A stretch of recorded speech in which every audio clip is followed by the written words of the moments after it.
Close to you.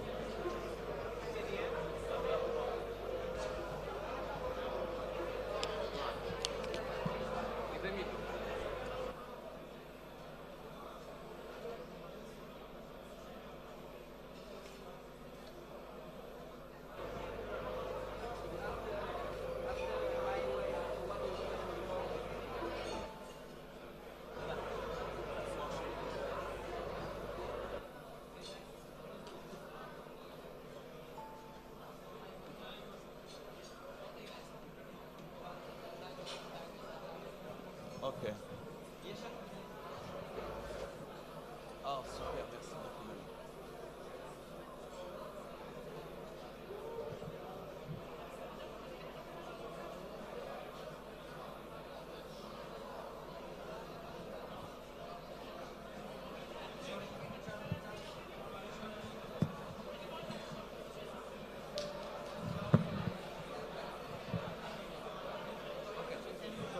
תודה שאומר לי באמת. Je chante ou pas? Non? Ok. On laisse tomber.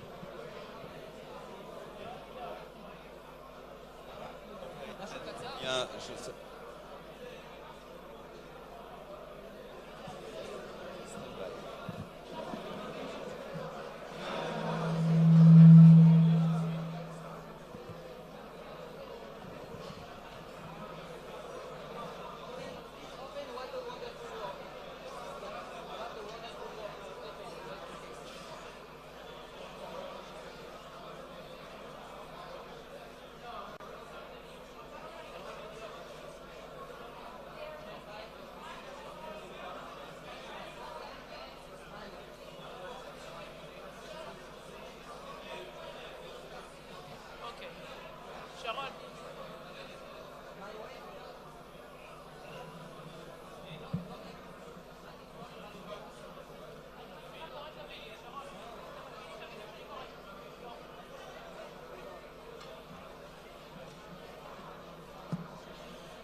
Good morning. Boker Tov. Good morning, everybody. Please be seated. Thank you all for coming. Thank you all for standing, but please be seated. We want to start. I'm sure all of you, and we have very distinguished guests here from abroad, from Israel, ministers, members of the Knesset, distinguished journalists. I'm sure we've been through thousands of events in our life, but this is a special one. It's an historical day for all of us. And we do want to start, after we finish with the first mitzvah of the morning, with the mingling, we do want to start with a short video explaining us about all the activity behind the scenes. For years, the OU is promoting the progress, is waiting for this day, and we want to see what led us to this special morning. Please.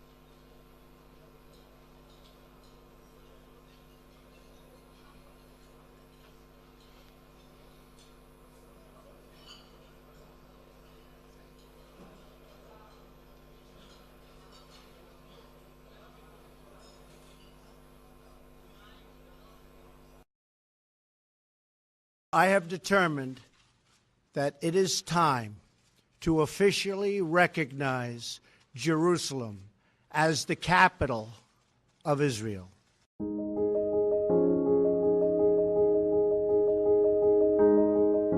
Since King David made it his capital 3,000 years ago, Jerusalem has been the center of Jewish life Jewish longing, and Jewish identity. And now, thanks to President Trump and his administration, the promised move of the American Embassy to Jerusalem, the eternal capital of Israel, has finally been realized. For almost 50 years, the Orthodox Union has been working to have Jerusalem recognized as Israel's eternal, undivided capital, while continuously calling for the relocation of the U.S. Embassy to Jerusalem. Beginning in 1972 at a dinner for the OU's NCSY youth program, Vice President Hubert Humphrey called on the United States to recognize Israel's capital. Jerusalem, the Golden, must be united, and it must be recognized as the capital of Israel. In 1982, the OU became the first Jewish organization to formalize its commitment to the relocation of the U.S. Embassy by passing a resolution. During the 1990s, the OU amplified its campaign at every opportunity. At an OU mission to Washington in 1991, Senators Daniel Patrick Moynihan and Rudy Boschwitz unveiled a Senate resolution for the recognition of Jerusalem. Over the years, the Orthodox Union partnered with allies in Congress to craft and pass legislation, including the Jerusalem Embassy Act of 1995. Our goal? To have the United States lead the way in the world's recognition of Jerusalem as Israel's capital. We personally lobbied Presidents Clinton, Bush, and Obama to move the American Embassy to Jerusalem. We did not succeed then, but we did not relent.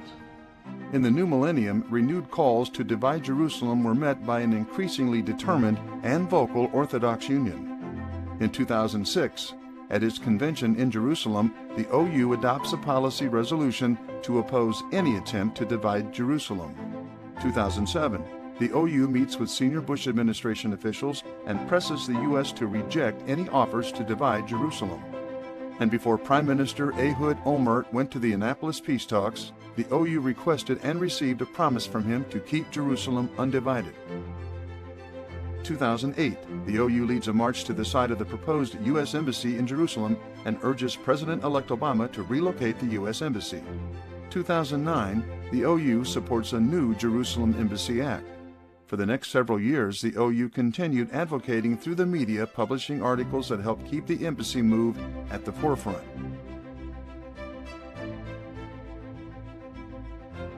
2015, the OU commends Senators Ted Cruz and Dean Heller for introducing a renewed Jerusalem Embassy Act. And as the new Trump administration began its transition, OU advocacy met with senior administration officials to once again present the case for relocating the U.S. Embassy. December 5, 2017. As the deadline looms for President Trump to sign the Jerusalem Embassy Act waiver, the Orthodox Union sends a letter to President Trump urging him to fulfill his campaign promise. And on December 6th, President Trump announces he will recognize Jerusalem as Israel's capital. The OU was recognized as the tip of the spear in the effort to move the U.S. Embassy. While previous presidents have made this a major campaign promise, they failed to deliver. Today, I am delivering. That is why, consistent with the Jerusalem Embassy Act, I am also directing the State Department to begin preparation to move the American Embassy from Tel Aviv to Jerusalem. The city of Jerusalem is the heart and soul of the Jewish people. In our prayers to God 3 times a day, the importance of Jerusalem is emphasized, as it is at every Jewish life cycle event. We thank the Almighty for bringing us to this day. And as Americans, we are so proud of our nation for giving full recognition to Jerusalem's centrality to Israel and to the Jewish people. And in particular, we thank President Trump for understanding that Jerusalem has always been and shall always be the capital of Israel.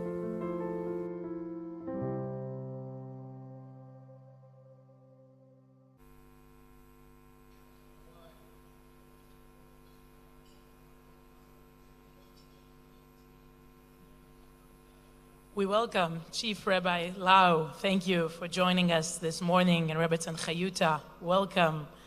Thank you for being here. We welcome the Special Representative for International Negotiations, Mr. Jason Greenblatt, who joined us. Thank you for being here with us. Thank you. And of course, the U.S. Ambassador, David Friedman, and his wife, Tammy. Thank you very much for being here with us this morning. And we will hear the 3 of you later.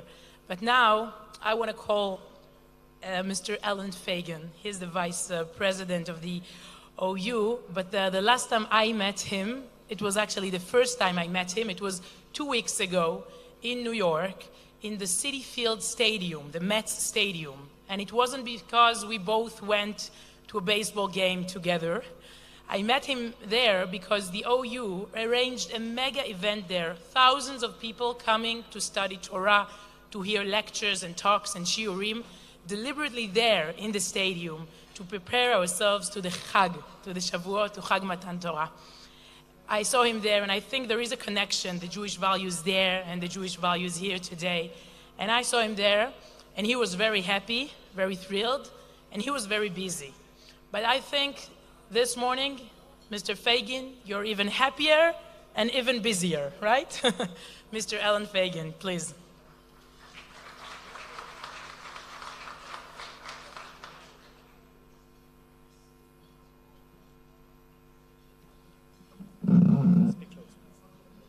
Thank you very much, Sivan. Bershut Harav Harashi, Harav Yisrael Meir Lau, on behalf of the Union of Orthodox Jewish Congregations of America, I am delighted to welcome all of our esteemed guests who have come from far and wide to mark this momentous occasion in the history of Israel and the Jewish people. I want to extend a particular welcome to a number of public servants who have joined us this morning. Deputy Secretary of State John Sullivan, the head of the American delegation to today's ceremonies. Ambassador David Friedman and his wife Tammy. Secretary of the Treasury Stephen Mnuchin. Mr. Jason Greenblatt, Special Representative for International Negotiations. Our dear friend, Senator Joseph Lieberman. Congressman Ted Deutsch of Florida, and Governor Rick Scott of Florida. And the many representatives of the Israeli government, Minister Zev Elkin, Minister of Jerusalem Affairs and Minister of Environmental Protection. Member of Knesset and Leader of the Opposition, Isaac Herzog. Minister Naftali Bennett, Minister of Education.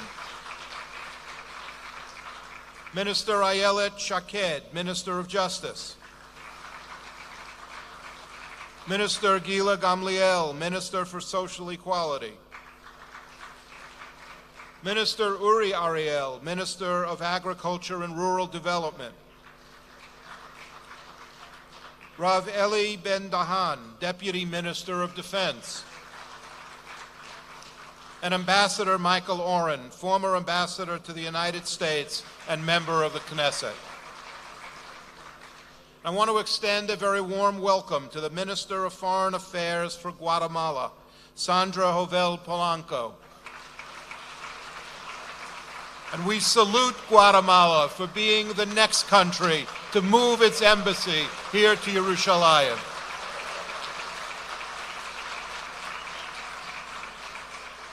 We are very pleased to have with us this morning a number of leaders from the evangelical Christian community who participate in the White House Faith Initiative and who have steadfastly advocated for the relocation of the American Embassy to Jerusalem. Among them are Mrs. Paula White Kane, Director of the White House Faith Initiative, Pastor Mario Bramnick, President of the Hispanic Christian Leadership Conference and the Latino Coalition for Israel, and Pastor Ira Garlow of Skyline Church in California, and Mrs. Garlow. There are so many people who have made this morning's breakfast possible. I can't possibly take the time to thank all of them, but let me acknowledge our outstanding Master of Ceremonies, Sivan Rahav Meir. And to all of my colleagues in New York, we are doing a simultaneous program here in Yerushalayim and a second program in New York City. at the home of Danny Dayan, the Consul General of the City of New York. So to all of my colleagues who prepared this morning's video, Gary and Rick Magder, Barbara Fluman, Jennifer Packer, and Elaine Grossman, our sincere thanks. And a very special thank you to the director of OU Israel, Rav Avi Berman, and his entire staff of OU Israel. And finally, I need to extend a very special thank you to Aryeh Lightstone, advisor to Ambassador Friedman, who has coordinated so many of the details that make this morning's program possible. Thank you, Aryeh.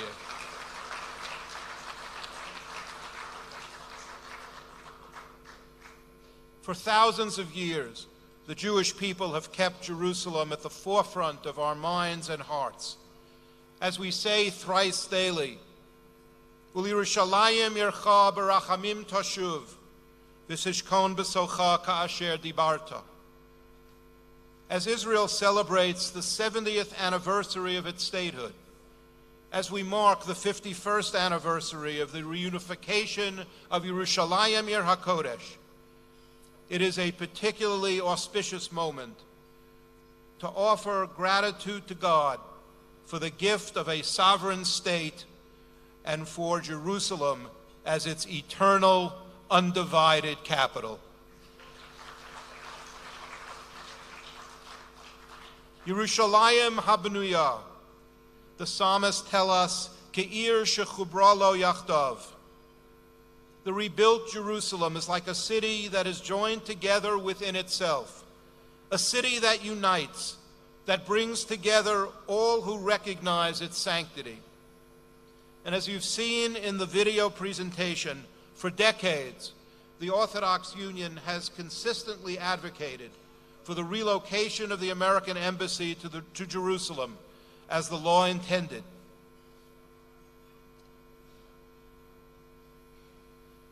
This past December, President Trump declared clearly and forthrightly and unequivocally, Israel is a sovereign nation with the right, like every other sovereign nation, to determine its own capital. And so, on behalf of the Orthodox Union, our community, and members throughout the United States, Canada, and Israel, we express our gratitude to President Trump, to Vice President Pence, and to the senior officials of their administration, to Ambassador David Friedman, the Secretary of the Treasury, Stephen Mnuchin, to senior advisors Jared Kushner and Ivanka Trump, to Jason Greenblatt, for being catalysts in fulfilling, at long last, the promise to move the embassy to its rightful location, for recognizing that the time has come and the time was now.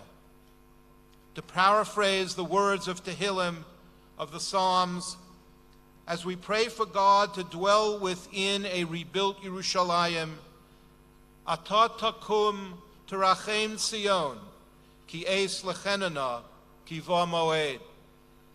You shall arise and have mercy upon Zion, for it is the time to show her favor, to set the time that has come.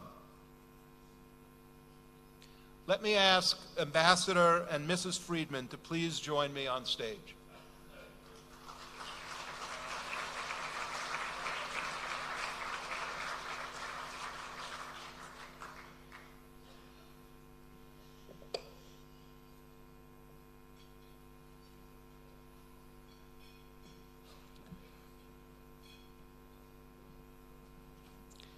Let me ask Mr. Moshe Bain, the President of the Orthodox Union, and Mr. Tzvi Sand, the President of OU Israel, to join me as well.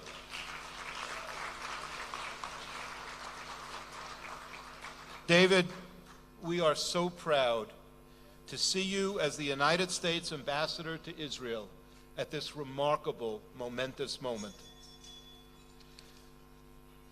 Ambassador, we mark this historic occasion with a token of our appreciation for all you have done and will continue to do in representing the interests of the United States here in Israel. we want to present you with this beautiful mezuzah.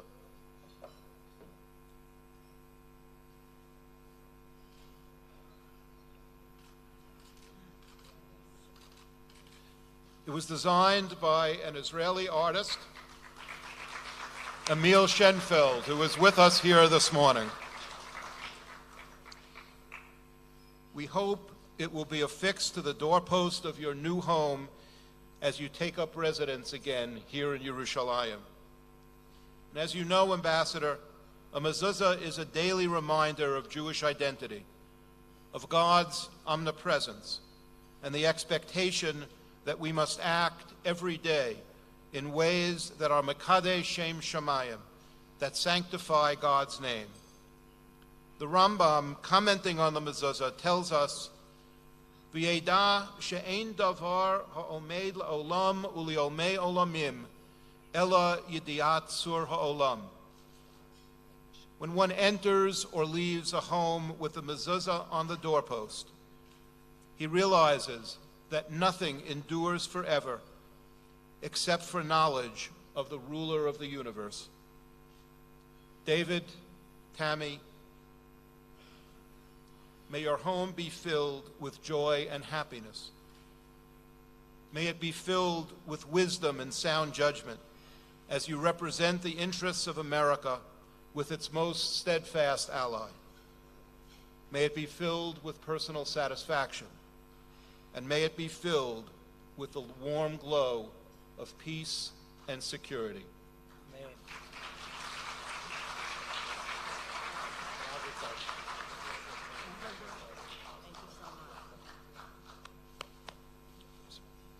Ambassador Friedman. Thank you. Thank you so much. And thank you for giving me the opportunity to give my second speech today. It's a good, I need some practice for the big event at 4 o'clock, so appreciate the opportunity. You know, I'm very fortunate to be one of the primary recipients of the enormous outpouring of support and love from the Jewish community, from the evangelical community, frankly from the entire American community with regard to this incredible, courageous, and important decision to move the embassy. I must tell you, many other people deserve the credit. First and foremost, none of this happens. None of this happens without the courage, the vision, and the strength and the moral clarity of the President of the United States, Donald J. Trump.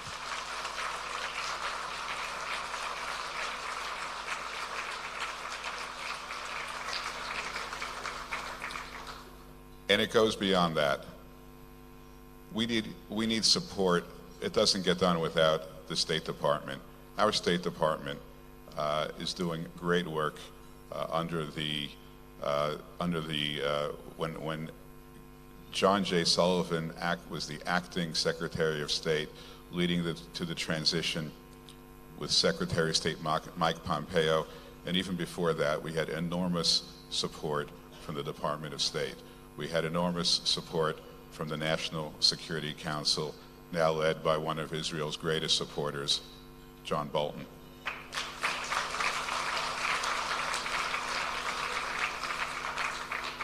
And we had enormous support from two of my closest friends, my two partners in this endeavor, who, along with me, have worked tirelessly to strengthen the relationship between the United States and Israel and to bring us to this day, Jared Kushner and Jason Greenblatt.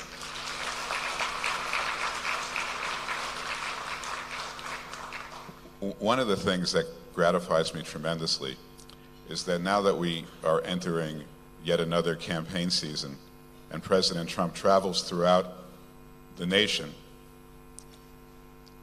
his biggest applause line in places like Indiana and Michigan.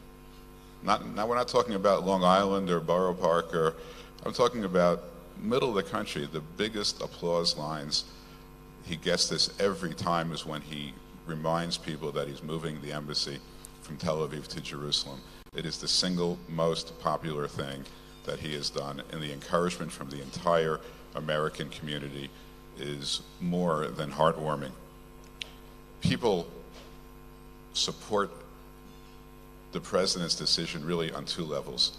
Those of us who are emotionally, intellectually, politically connected to Israel, of course, this is something we've been waiting for 70 years.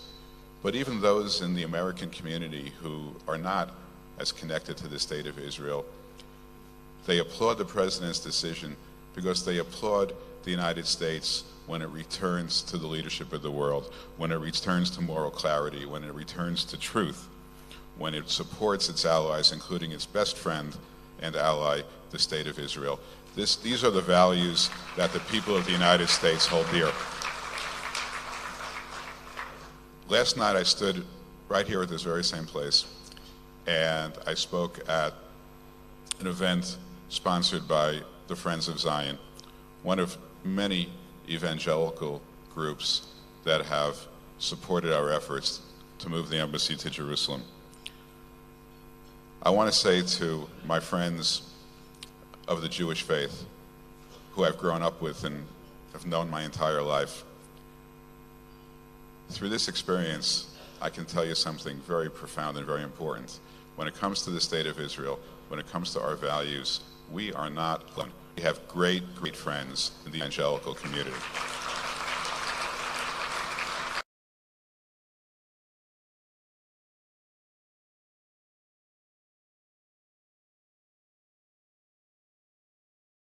Nations. And the nations of the world are returning to Israel, and they are led by Israel's greatest friend, the United States of America.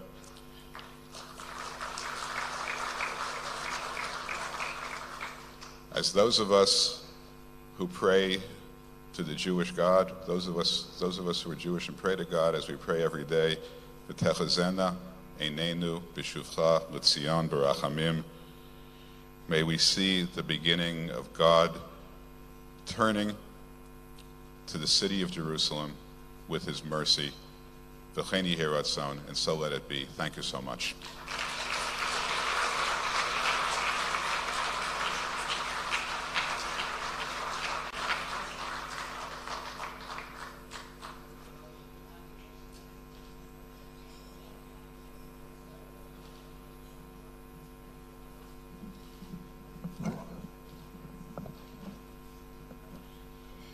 Thank you, Ambassador Friedman, for the speech. It gets better every time. Thank you. We have so many special guests here. We want to hear all of you. So what we're going to do is to ask you to speak briefly. And I'm going to give you an example right now. With no further ado, I have a lot of things to say about him, about his organization, but I just want to invite Mr. Moshe Ben, the president of the OU. Mr. Bain, please.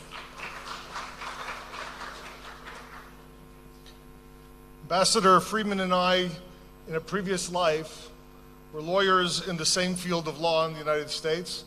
In many cases, we were on the same side, even though we might have had different clients. In many cases, we were on different sides. And it was always my sense I was much better off when he was on my side. And I think we're all very, very well off that today he's on our side.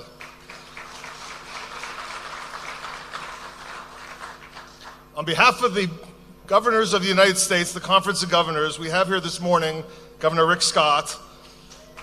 He's the governor of the third largest Jewish population state in the United States. Rick Scott has been a great partner of the Orthodox Union in its advocacy work, in particular with regard to support of our Jewish day schools, but through scholarship tax credits and through a new security grant programs. It's really an honor for us to have with us this morning Governor Scott.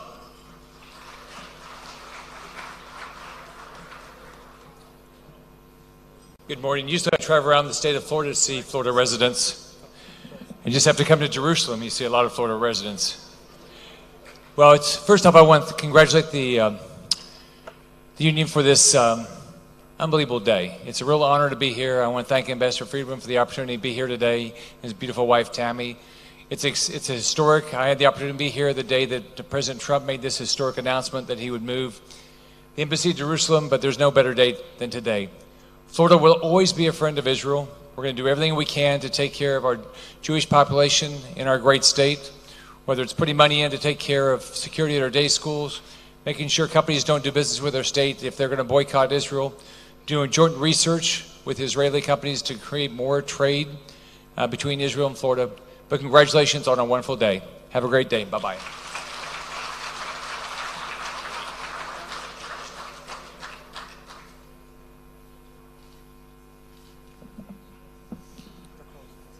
For the Orthodox Union, today is a very special day of celebration. But we believe that every act we take, every celebration we observe, is a prayer to God. And in Jewish tradition, there are two types of prayer. There's a prayer of praise and a prayer of request. And today we're celebrating both of those prayers. In the first instance, it's a prayer of gratitude. It's a prayer of gratitude to God to allow us to enjoy his blessings on a day like today, to have Jerusalem not only unified, but now being recognized by the United States, the beacon of liberty throughout the world, recognizing our heritage and our entitlement to the city.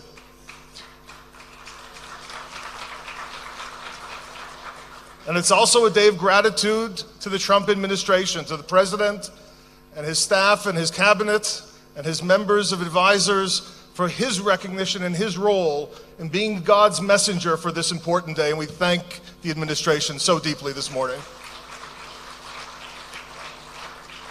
But it's also a day of prayer of request. We're beseeching HaKadosh Baruch Hu, we're beseeching God that this be just one step in the many steps that have taken us to today and will ultimately take us to what we truly pray for, which is the rebuilding of our temple, the Beis HaMikdash, right here a few millimeters away. Because that's what we are all desiring for and that's what we're all praying for. And today we're recognizing this step as a prayer to God that we reach that day, B'mheira b'yameinu, in our days ahead. Thank you very much.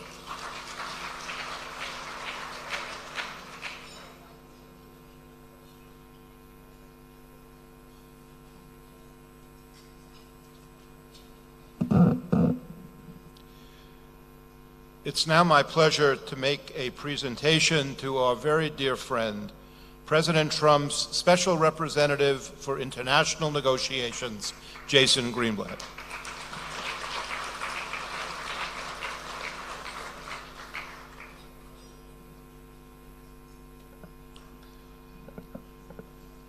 Thank you.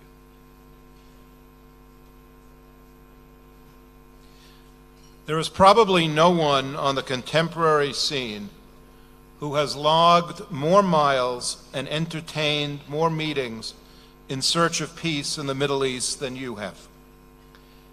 And you have carried out this Herculean task with grace, diplomacy, and wisdom, and with the single-minded goal of crafting a peace proposal that both parties can work towards. On behalf of the Orthodox Union, it is our pleasure to present you with this plaque, which contains an excerpt from Tehillim, Psalm 122, a pasuk that encapsulates not only your critical mission, but the way you have led your life, both public and private.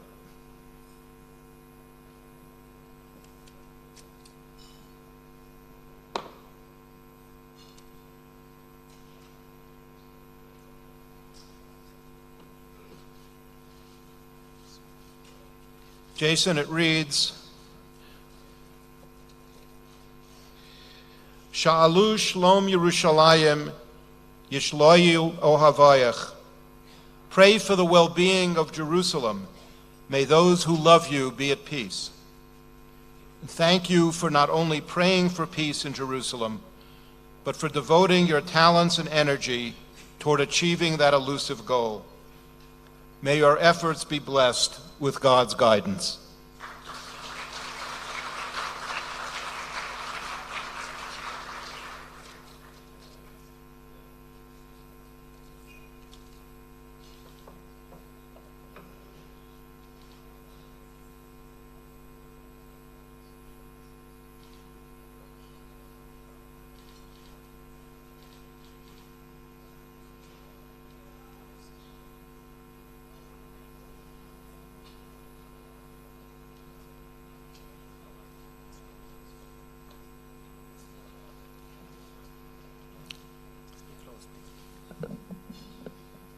morning. My name is Jerry Wolaski. I'm the chairman of the Orthodox Union Advocacy Program.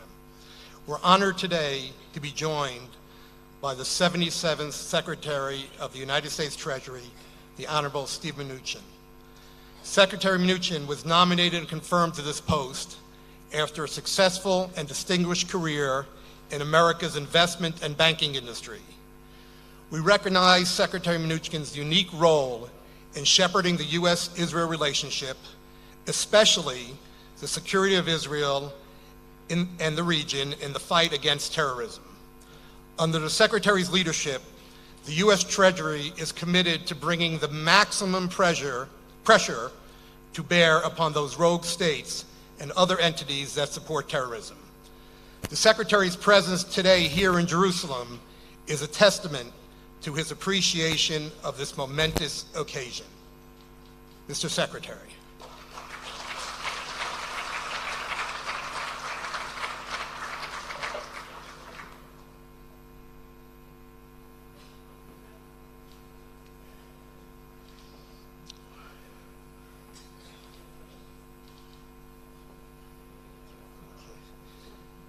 Mr. Secretary, by your presence here, you honor the history of Jerusalem, of Israel, and of the Jewish people. The Orthodox Union would like to honor you with a token of our appreciation. In partnership with our friends at Ir David, the historic city of David, we present you with a set of historic coins.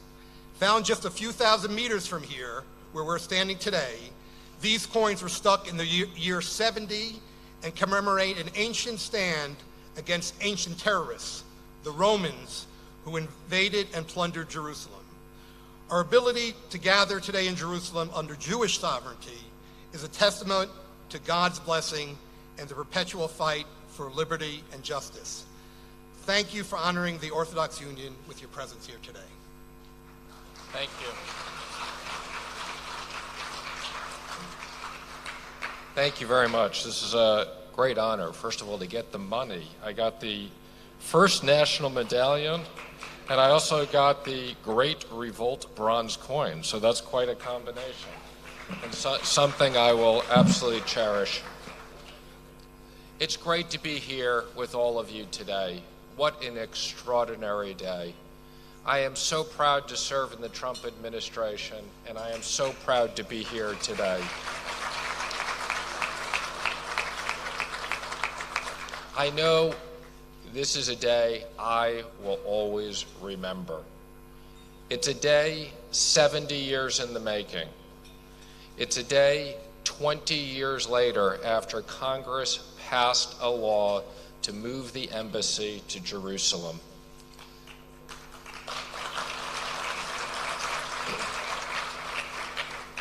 Many presidents signed a waiver for national security reasons not to move the embassy. President Trump is moving the embassy because it's a national security priority to have the embassy here in Jerusalem.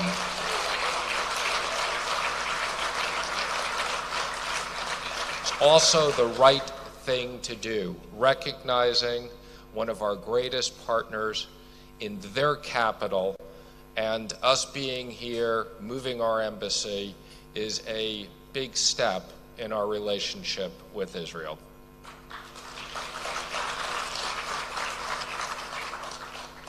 Now, as many people may or may not know, as Secretary of the Treasury, I have a large role in the domestic and international finance worlds, but I probably spend half my time managing the U.S. government's sanctions programs. They work.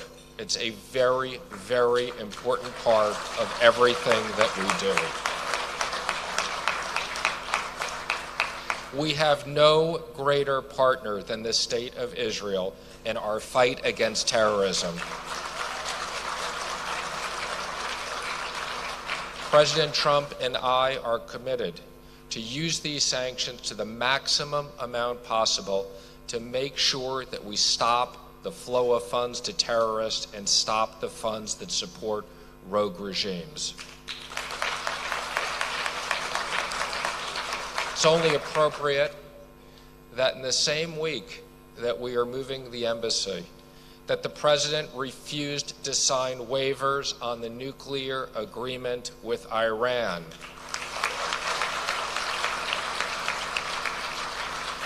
It's not in our desire to waive the sanctions in national security interest. It's in our desire to put back the sanctions in our national security interest. And we will do this until we have a real comprehensive agreement that limits nuclear weapons so that Iran never has nuclear weapons. They stop ballistic missiles, and they stop supporting rogue regimes and exporting terrorism throughout the region. We're doing this because it's the right thing to do to protect the United States, to protect Israel, to protect the region, and to protect the rest of the world.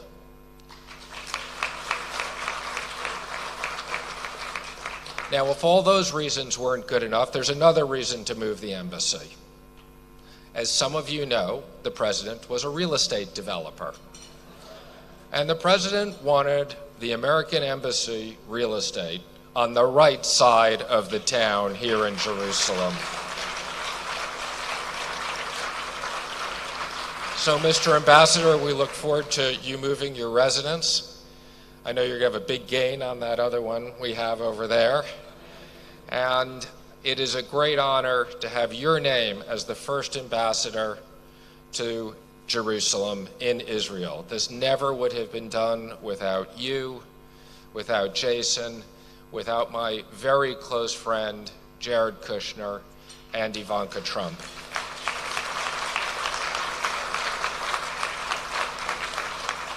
So I'm personally waiting for my big part in the embassy this afternoon. I get to unveil the plaque. And I'm told I do that by pulling a little cord. The ambassador said, "Now, are you sure you know how to pull the cord?" I said, "I've been doing this at Temple my whole life." So with that, thank you very much.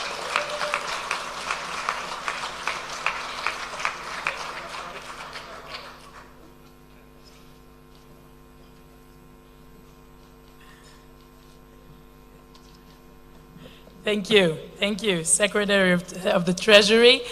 We have among the guests here more than 50 CEOs, managers of big companies here in Israel's industry. We can't elaborate and speak about each and every one here, but thank you for being here. Thank you for leading the business sector in Israel, and thank you for the common denominator, the OU kashrut you all share. Thank you. One of the companies is Ella Valley's Vineyards, and you will all get a commemorative edition honoring the historical relocation of the U.S. Embassy to Jerusalem. L'chaim, thank you very much for this special edition. And now, we want to hear the Israelis, ministers, politicians that are here with us. In the 60s, there were two Jewish students in the U.S. They were very close to communism and to the 60s spirit in the US. Their names are Jim and Myrna. But then, in the year 67, Jerusalem was united, and they felt a wave of Zionism, of Judaism, influencing their lives, changing their lives, and bringing them here to Israel as new immigrants. They felt a spark. That's what Myrna once told me. I want to invite their son, Mr. Naftali Bennett, the Minister of Education, the Minister of Diaspora Affairs, please.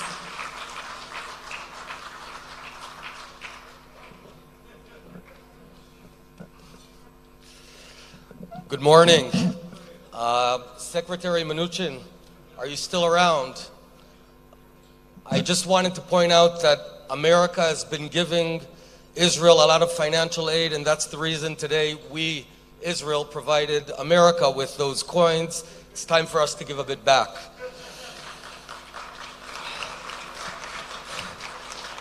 On the way over, I heard a sound, and that sound was the flapping of the wings of history, because everyone in this room, everyone in Jerusalem, everyone in the state of Israel, in the United States of America, is feeling history in the making. America made the first bold and courageous move, and now we expect others to follow. Other states can decide whether they want to be part of history or they want to miss out on history. It's theirs to decide, but Jerusalem is here to stay.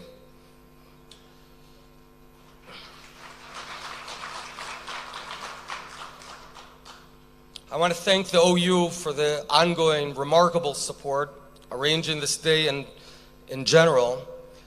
And on behalf of the Israeli government, Israeli people, I want to thank, first and foremost, someone who from this day can be called Chaver Emet, a true friend, and that's the President Donald Trump. Toda Rabba.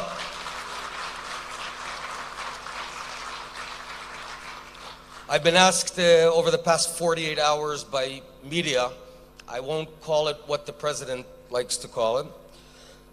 I've been asking, so aren't you waiting for the price? How much are you going to have to pay for this? What is the concession? And I think it's new times here. For us to reach ultimate peace, there's a new formula. It used to be land for peace. And now, from now on, the new formula is peace for peace. And also I'm hearing that some of our enemies are trying to create havoc and terror and riots today. They will, if they make that mistake, they will be met with resolve of steel. Finally, any Jew that's confronted with good news, with a new event, you buy a new car, you make a blessing. Well, getting the American embassy to Jerusalem, I think that meets the criteria. So I'm going to bless the 1,000 millennia-year-old blessing, Baruch atah Adonai, Eloheinu melech haolam, שהחיינו וקיימנו והגיענו לזמן הזה. May God bless the President of the United States. May God bless America. God bless Israel, and God bless the eternal capital of the Jewish people, the city of Jerusalem. Toda Rabba.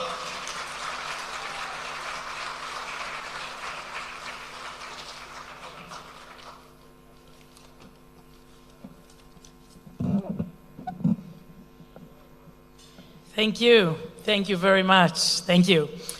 Hanavi Yeshayahu, the prophet Isaiah, says, "Ve'ashiva shoftaich kevarishona, ve'yoatzaich kevatchila. Acharei chen yikare lach ir hatzedek, kirya ne'emana." He spoke about this city where we're here now. "And I will restore your judges as at first, and your counselors as in the beginning. Afterwards, you shall be called City of Righteousness, Faithful City." That's the mission for the Mashiach. But our Minister of Justice, Ayelet Shaked, tries to help, tries to promote the plan. And I want to invite her now, Ayelet Shaked. Bevakasha.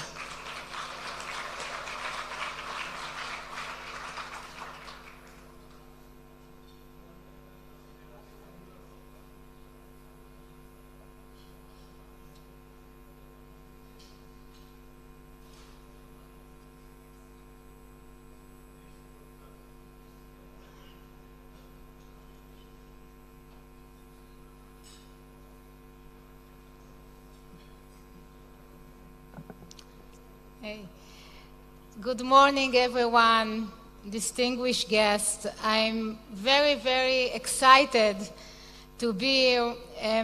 It's actually historical days, and this day is without doubt one of the most prominent of them. The status of Jerusalem as the capital of Israel from this day and onwards is significantly reinforced. The people in Israel, and I among them, are proud and excited about the transfer of the U.S. Embassy to Jerusalem, together with Jews from all over the world. This is a very significant course of action, way beyond the mere declaration. This is an essential step for Israel's international status that has and will further have important implications on reinforcing its security and strength. Honored guests, a little over 100 years ago, on December 11, 1917, General Allenby stood at the gates of Jerusalem for the first time.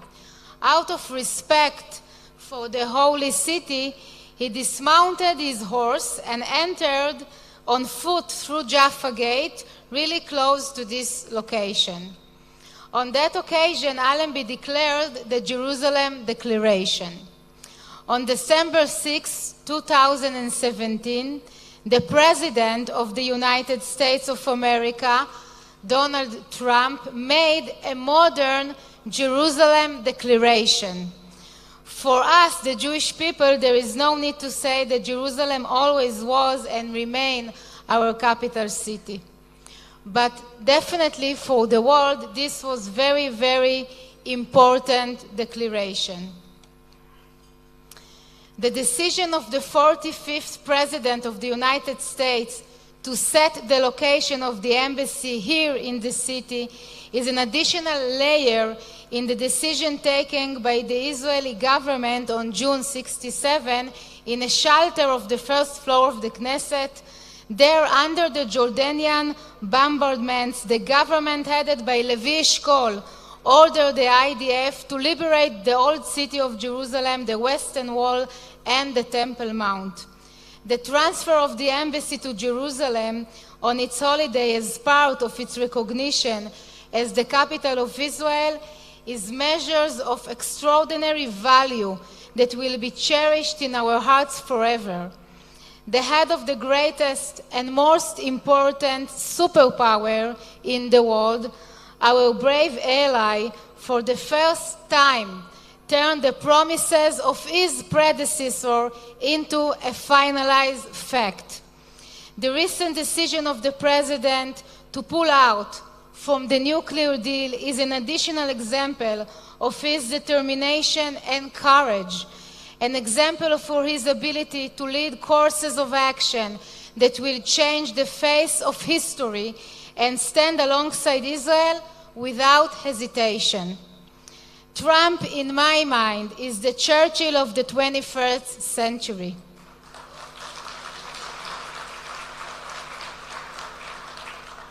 He has reversed Chamberlain's policy for capitulation and teaches the world that the landowner has returned.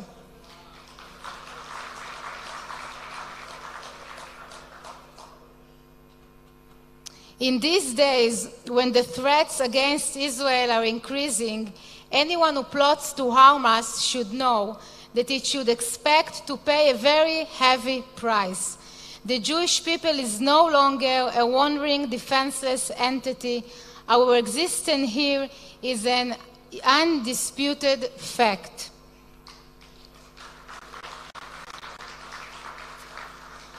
Today, from here, from Jerusalem, goes out a message to every leader in the world. Israel is the official landowner of this country. As such, it is sovereign to conduct its affairs and defend itself on its own. With our own eyes, we are privileged to see the realization of the dream of generation. Stage after stage, here and now, the vision of the prophet of Israel is taking shape like that of the prophet Amos. ושבתי את שבות עמי ישראל, ובנו ערים נשמות, וישבו, ונטעו כרמים, ונטעתם על אדמתם, ולא ינטשו עוד מעל אדמתם אשר נתתי להם, אמר אדוני אלוהיך. In my name, in the name of the government of Israel, and in the name of citizens of Israel, our great and sincere thanks is extended to you, to the President, to Ambassador Friedman, to Jason Greenblatt, to Gerald Kushner and Ivanica, and to all the great friends of Israel. Thank you so much. We love you. Thank you.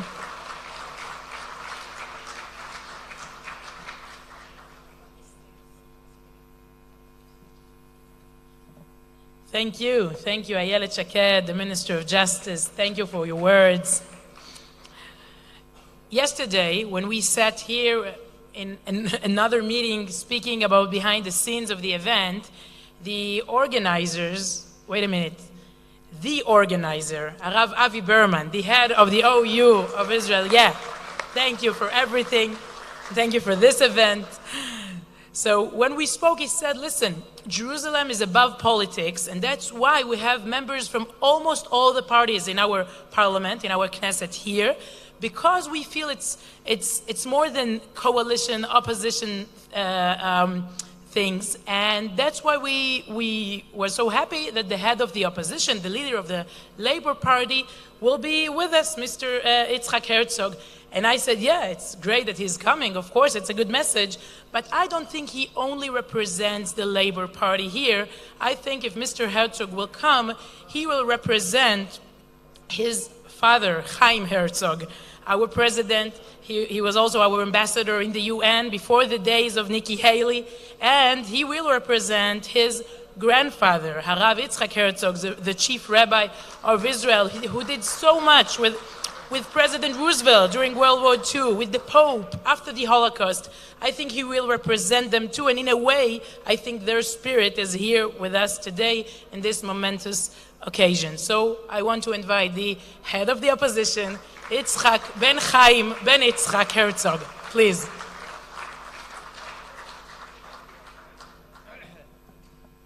Good morning, everybody. First of all, I'm extremely happy to be with the OU. I know the OU since my childhood. I think it's an incredible organization.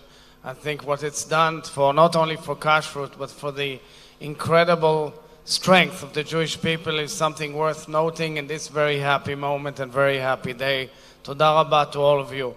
I'm also happy that my mentor and teacher, Rabbi Israel Meir Lau Shlita, is here with us today. He was he's the only one I still know of who was working with Rav Herzog, Zecher Tzadik Levracha, and then he became Chief Rabbi of Israel. So I'm very moved to be here with him. So I'm reminded, truly, not only about politics in this very exciting day, first of all about my late father taking David Ben-Gurion as the first governor of Jerusalem exactly 50 years ago to see the Kotel. And my father was then General Chaim Herzog, later the president of the country, and he takes Ben-Gurion to the Kotel. There's an incredible, illustrious picture of Ben-Gurion looking at the Kotel. And my father always said he was reminded of a letter which David Ben-Gurion wrote to my late grandfather, Alav Shalom, when my grandfather sent him a Bible upon his resolution of the government to move our capital to Jerusalem in 1949. And Ben-Gurion replied to my father in a very emotional letter and said, the Bible is built pakim pakim, chapters, chapters, and therefore our dreams will be fulfilled pakim pakim, shlavim shlavim, stages, stages. And in fact, I think today is one of those stages. I think it's an incredible stage, and I want to commend President Trump for this bold and courageous and outstanding resolution that which recognizes and does justice to the Jewish people, to the state of Israel, and to Jerusalem. It is extremely gratifying that we're all here together this morning for this wonderful event. And let me complete my words by saying, as we say, Hashem oz le'amo yiten, Hashem yevarech et amo b'shalom. You need oz and shalom, boldness and peace. As we see boldness, let's pray and hope and work and strive for peace as well in Jerusalem. Toda rabba u'boker tov.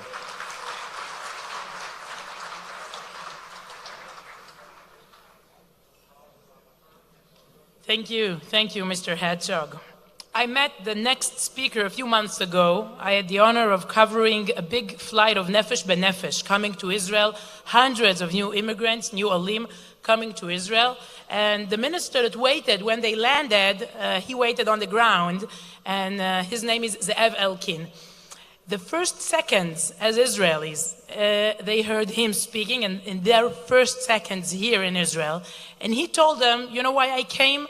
I did Aliyah from Kharkov in the 90s. When I came here, I had only one bill of money in my pocket. That's all I had in the whole world. Now I'm a minister in Israel's government, and I'm here to tell you, you can reach anywhere you want in Israel's society. Welcome to Israel. That was his message, and now we want to hear his words this morning. Minister Ze'ev Elkin, please.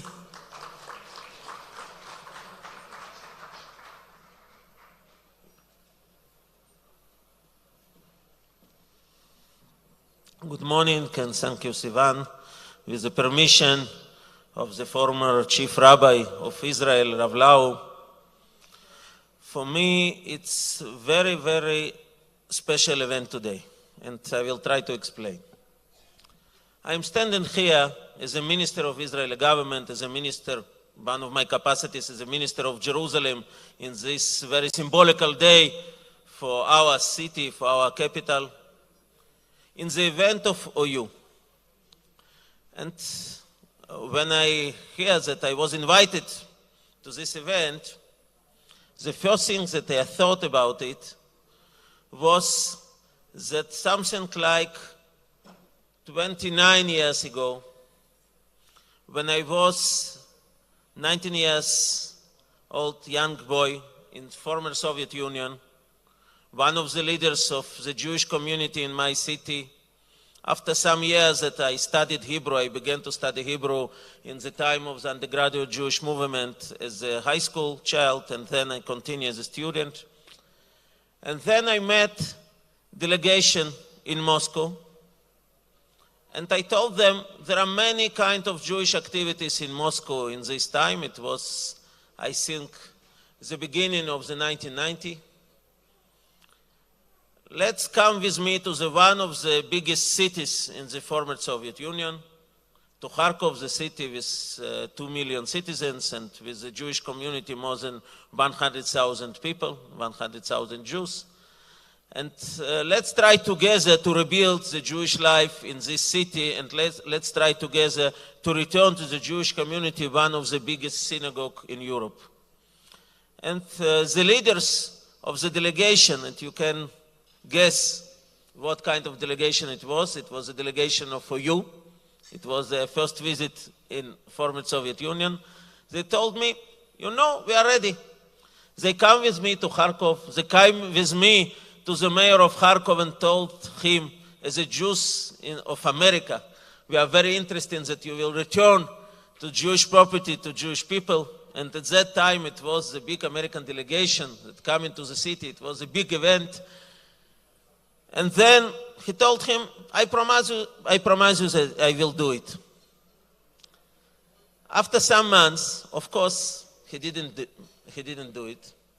And I asked from my friends, the leaders of Orthodox Union, then it was, I think, Questel, the president of Orthodox Union at that time, and he wrote a special letter to the mayor of the city. I asked for him, I am coming to the Jewish holiday, to the Rosh Hashanah, and I want to see the synagogue, and I want to see the praying in the synagogue. Of course, he didn't plan to come, but my idea was if he will write that he wants to come, something will happen. And it worked. The Jewish community of the city received one of the biggest synagogues in Europe till now, is the center of Jewish life in Kharkov. And then OU decided to establish their activity in Kharkov, and for many years, the Orthodox Union was the probably most important platform of Jewish activity in the city. I made Aliyah in the same year, but for many years, the shlichim from the land of Israel, from Yeshivat Shalabim, come to Kharkov with support of OU to lead there the Jewish activity. Then for me to think about this very short history, it's something like 28 years ago. If I can dream then, when I invited them to come to Kharkov, that I will stand here as a representative of Israeli government, as a minister of Jerusalem, in the only day after the celebrating of the Day of Jerusalem in our country, at only some hours before moving the American embassy to Jerusalem. For me, it's a miracle. It's a part it's a part of the proof that if we as a Jewish people, if we will believe in something, it will happen. It depends on us. And I, as a historian, before I became the politician, and knew a lot about the tough discussion in Israeli government in the time of Six-Day War. To come to Old City or not? To come to Western Wall or not? What was the question? Why not? It wasn't the question if we can to do it. In this stage of the war, all of the ministers understood that we can to do it. But the question was what we will do day after. The many ministers in the Eshkol government told him, don't do it, because we will need to return this place, to return the Mount of Temple, to return the Western Wall to Arabs, because of international community pressure. Then don't do it. Probably we can come to the Mount Scopus and to build a kind of the connection to Mount Scopus from the western part of Jerusalem, but not come to the Old City. It was a tough discussion. 2 days it took. But at the end, the government decided we should to do it because it's the heart of our history, it's the heart of our heritage, it's the heart of our soul as a Jewish people. And we did it. And we come to the Old City and to Western Wall and to the Mount of Temple and to the city of David. We are now 51 years after this event. You can see the Jerusalem of today. The biggest Jerusalem as we know in our history. With something a little bit, almost 1 million people in the city. With the Jews in many, many places in the city. By the way, part of them come to Israel in this time. And we can see that if we will believe in something, it will happen. We not only return this place to Arabs, we not only to declare our sovereignty on all of the parts of United Jerusalem, but now the international community, our biggest ally, United States of America, recognize Jerusalem as our capital and is moving the embassy to Jerusalem. It's true. It took 51 years. But what it means for our people, 51 years, we here in Jerusalem, 3,000 years. We can wait. And we waited, and it's happened. And we will see other embassies will move to Jerusalem after American embassy, even 2 of them at least in this month. And we will see that the international community will recognize that Jerusalem is a Jewish capital. You can now hear a lot of voices in last years that Jerusalem is a sacred Muslim place. It's not connected to the Jewish history. You can see it in some decisions of United Nations. And my answer to these voices is very obvious. Let's try to read the Bible. That is our answer. This is the root, and this is the right of our people to this city. Let's see the archaeological evidence that was founded in this city. We organized a special exhibition in the building of United Nations in New York this year. And we opened it together with Prime Minister. I bring with me 2 seals. Something from 2,700 years ago, they were founded near the Western Wall. One of them was with the private name of one of the Jews of this period. What was his private name? Netanyahu, the last name of our Prime Minister. And as a seal, what was written on it? The Minister of the City. I told in the opening of this exhibition to Prime Minister, if you thought that it's your idea to appoint the Minister of Jerusalem, it's a mistake. The first idea to appoint the Minister of Jerusalem was of the King of Judea 2,700 years ago. This is our history in this city. This is the truth. And American president, when he decided to recognize Jerusalem as a capital of Israel, and when he decided to move the embassy, he decided to tell to the world the truth. And I am sure that if all of us will believe in our right, I am sure if all of us will believe in truth, the truth will win. Chag Yerushalayim Sameach.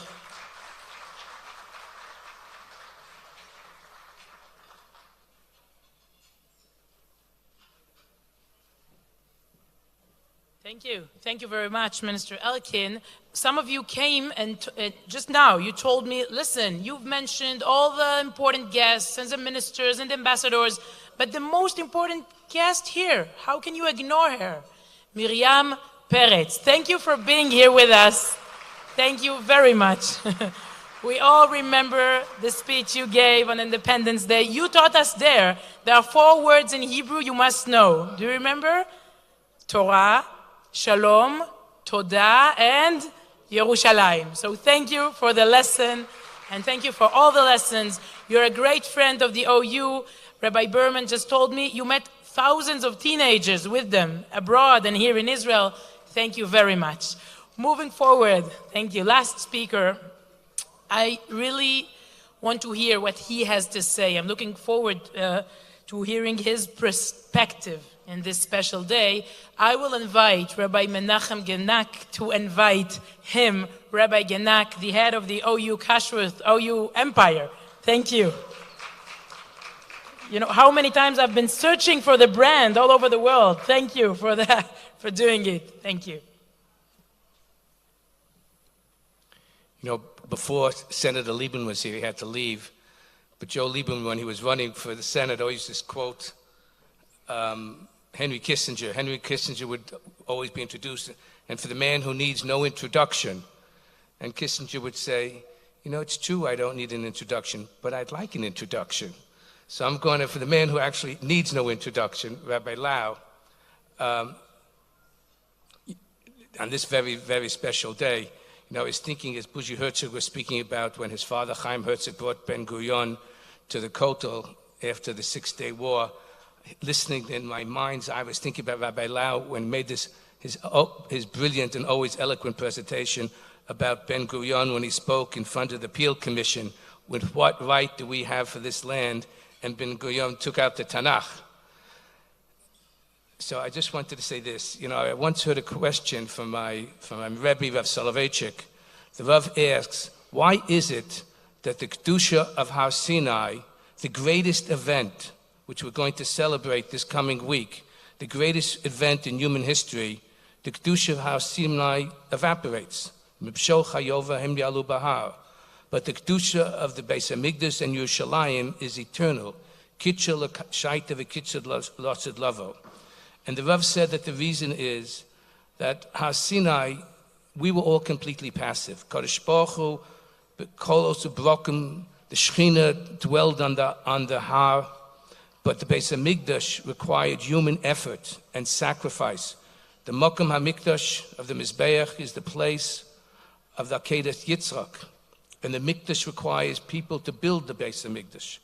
There's no one who represents that theme more than Rabbi Lau in terms of the Akedah, of the sacrifice. As a young boy, a survivor at 8 years old of Buchenwald, of a tradition of many of generations of Rabbonim, and we should also acknowledge his Rebbitzin who's with them this today, also descendant of Meni Rav Frankel, chief rabbi of Tel Aviv. This tradition of courage and building, which he has now passed on to his children, and Baruch Hashem, David Lau is serving so brilliantly as the chief rabbi, following in his father's footsteps.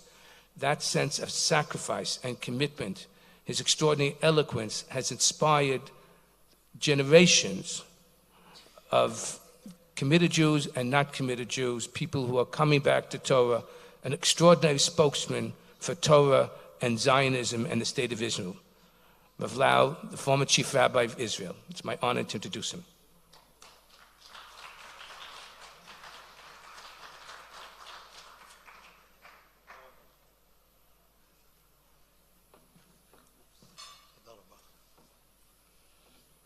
Thank you for the nice and warm introduction of my dear friend, Rav Genek. Thank you to the leadership of the OU for the kind invitation for this beautiful morning. Thank you all the dignitaries and friends who participated in this event. I have heard all the speeches, brilliant, nice, warm and kind. I will not bother you with another speech. I know it's late. I know you have heard many speeches and the day is not finished yet. I will just tell you a story, a real story, which happened 51 years ago, not here, in America, in the United States. There are two cities like twins. One of them is St. Paul, Minneapolis and St. Paul. The story speaks about St. Paul, a city I never visited, I never heard before. This was a few weeks before the Six-Day War broke out, 51 years ago. We were surrounded with three enemies, three armies, Egypt, Jordan, and Syria. We were only 3 million people at the time in Israel. Egypt itself was 40 million people, and a tradition of an army in Syria. And we were a city of 19 years old, from 48 to 67. We were full of fear. We didn't know what to do. What will happen? I will not declare all the details of that time. It was a time of horror, 3 weeks. At that time, many communities of our brothers and sisters all over the world have established committees of emergency appeal to support Israeli IDF, not the state, not bonds, not UJA, straight to the army to buy weapons, to buy rifles, to buy a cannon. Each city was an emergency committee to raise money for the need of Israel, for the survival of Israel. One of them was St. Paul, small city. The rabbi, the only Orthodox rabbi in St. Paul at the time, Rabbi Cohen, was the head of the committee. What was his job? He was sitting with young people, nights.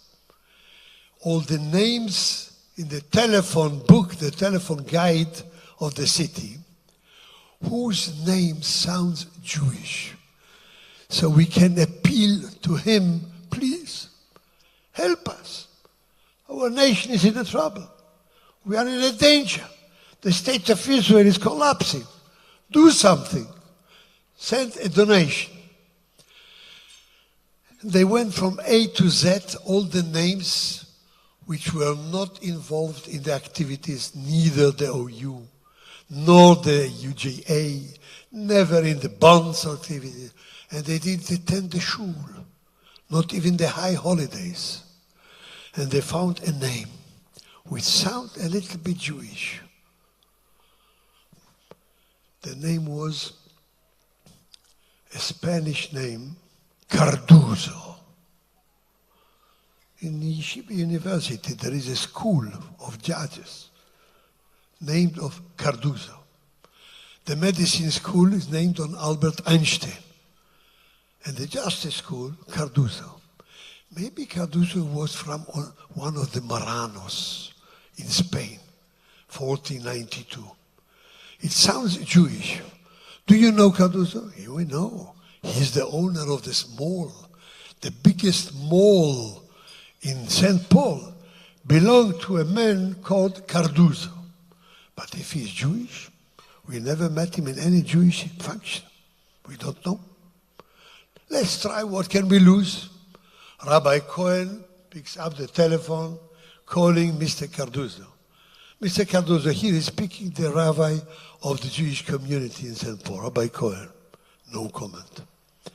As you know, Israel is surrounded with enemies from all its sides, except the sea, the Mediterranean Sea.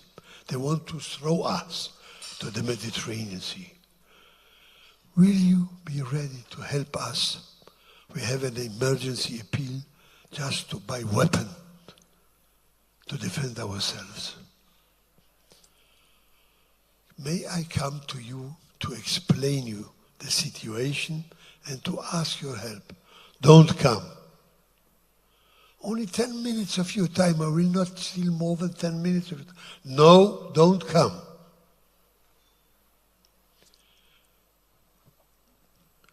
Our address is here and here. My private home is in address this and this.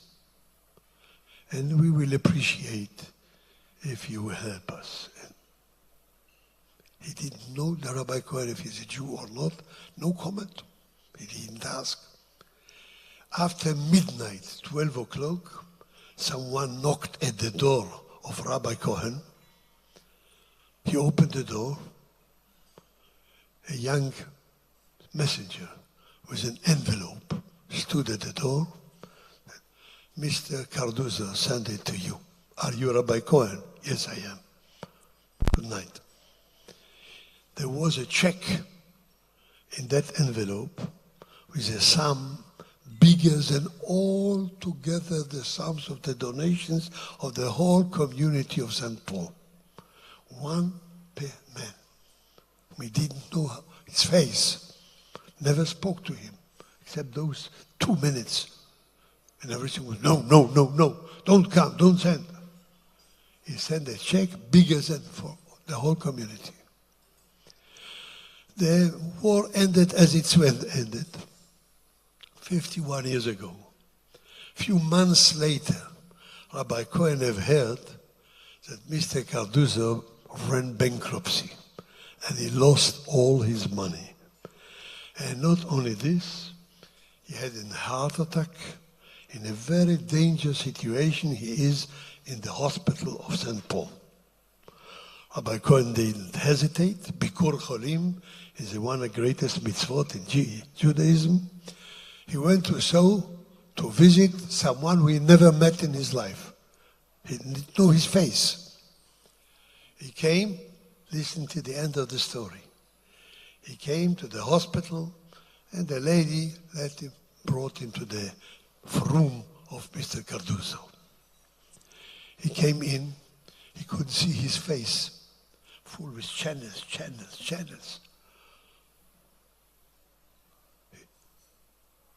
He looked at him very close and said,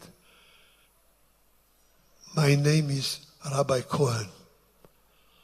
I'm the rabbi of the Jewish community here in St. Paul." The man in the bed made with his head, "Yeah, I know. I want to tell you that the money you sent, and we are so grateful, this wasn't a gift. It was a loan for the IDF, the Israeli army. A loan." He knew his situation. "And I want to give you back the loan you gave the state of Israel. To whom shall I send and on whose name to write a check?" It was quiet. And then the man in the bed said, first words, "Don't give back." "Oh, but it was a loan, not only for you, from all the citizens. We just asked and helped, and thanks God, we are saved now. We want to give it to you." Don't give back. After the third time that Rabbi Cohen insisted on, we want to give back the money, Mr. Cardozo said the only sentence, and this was one of his last sentences in his life. He didn't go out of that hospital. "Don't give back Jerusalem."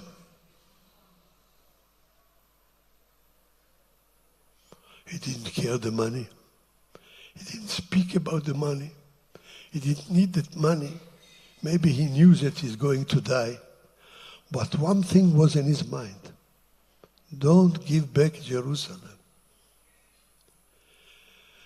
The man never attended a shul.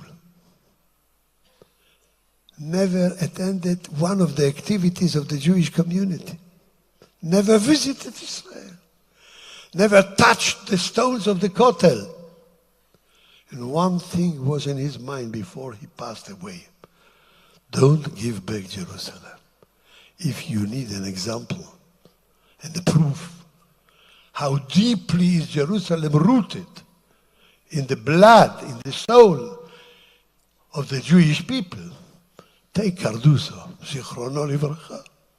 I never met him. But this is a tzaddik, a real tzaddik, a Jew from far away from Judaism. But one thing was in his mind. Im eshkachech Yerushalayim, tishkach yemini. Im lo a'ale et Yerushalayim al rosh simchati. If I forget thee, O Jerusalem, may my right hand be forgotten. Thanks to President Donald Trump, his father Fred, Zichrono Livracha, assisted a shul of survivors of the Holocaust in Brooklyn. He gave them free a land to build a shul for them in Brooklyn. I know it from the rabbi of that community, Fred Trump, father of Donald Trump. And his son is completing the holy work of his father to give the opportunity that everyone who needs the American embassy, he has a new address. Old, new, eternal address, Yerushalayim.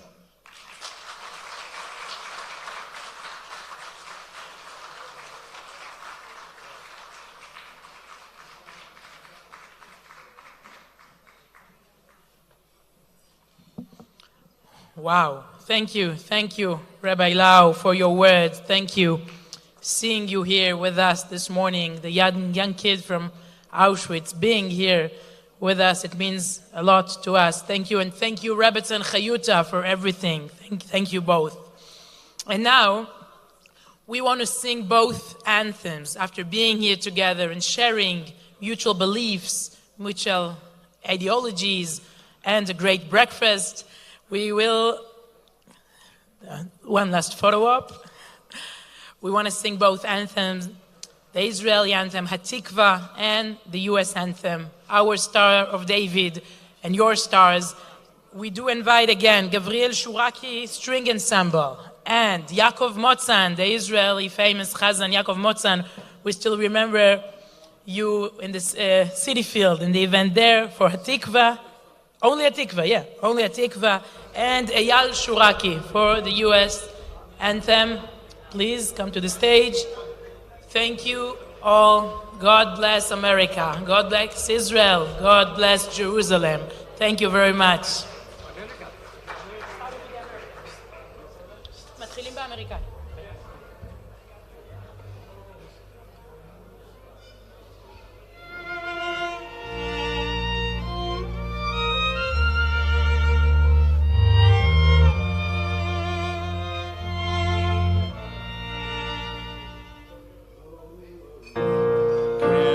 You see by the dawn early light, once only we had heard the twilight last gleaming with broad stripe and bright.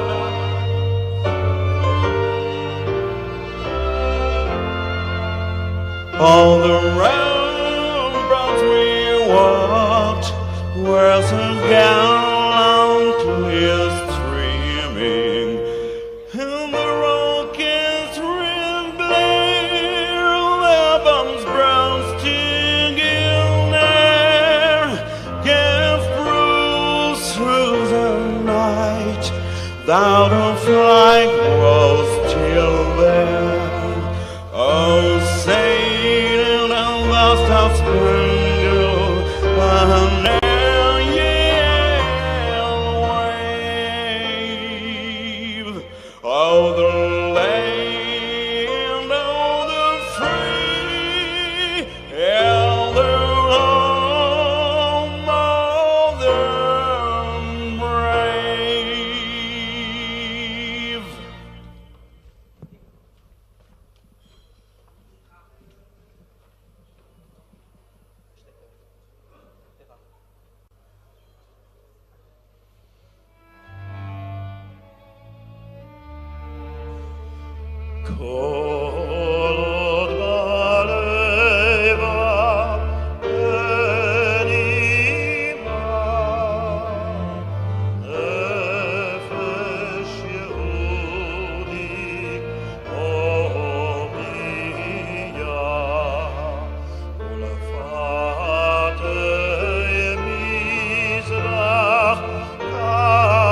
Thank you very much. Another anthem is Birkat Hamazon. We will show it on the screen for those who want to bench. Thank you very much. Besmachot, Be'ezrat Hashem. Thank you.